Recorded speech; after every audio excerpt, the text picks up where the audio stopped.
Hello, আরেকটা নতুন video নিয়ে চলে এলাম সকাল সকাল। দেখো, এটা আমরা যাচ্ছিলাম আমার মাসির বাড়ি। এটা চৈত্র সংক্রান্তির দিন, পয়লা বৈশাখের আগের দিন মাসির বাড়ির ওখানে মেলা ছিল মন্দিরে, সেই উপলক্ষে আমরা বেরিয়ে পড়েছি।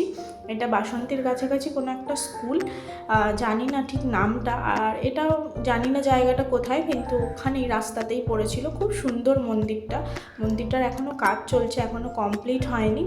আর এই যে বাসন্তী ব্রিজের এই সিনটা এত ভালো লাগছিল সানসেটের টাইমে, মনে হচ্ছিল এখানেই টোটোটা দাঁড় করিয়ে আমরা দাঁড়িয়ে পড়ি। খুব সুন্দর লাগছিল। আর এই প্রথম এরকম টাইমে আমি বাসন্তী ব্রিজে গেলাম। আর এটা হচ্ছে বাসন্তী চার্চ। তারপরে দেখো, আমরা পৌঁছে গেলাম আমার মাসির বাড়ি। এটা বাসন্তীর একটু ভিতরে চৌকিদার মোড় বলে একটা জায়গা, সেখানে। আর এই যে আমার মাসিদের জমির মাঝখান থেকে আমরা চলে যাচ্ছি হেঁটে হেঁটে। আর এত সুন্দর লাগছিল চারদিকের পরিবেশটা, ধান, চারিদিকে সবুজ ধান, খুব সুন্দর লাগছিল। আর ওই যে আমার মাসির মেয়ে আমার পিছনে। আর তারপর আমরা চলে গেলাম হচ্ছে ওদের বাড়ির কাছের মেলায়, বড় কাছেরই মেলায়। এই মেলা উপলক্ষে আমরা এসেছিলাম।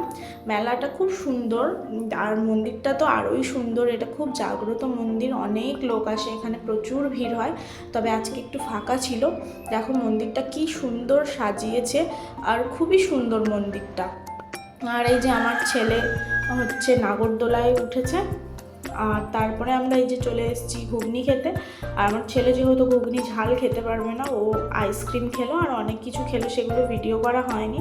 তারপরে আমরা মোমো খেলাম আর কিছু কেনাকাটা করে বাড়ির দিকে চলে গেলাম। আর এইটা হচ্ছে বাসন্তী চার্চ, লাইট জ্বালানোর পরে আরও সুন্দর দেখতে লাগছে।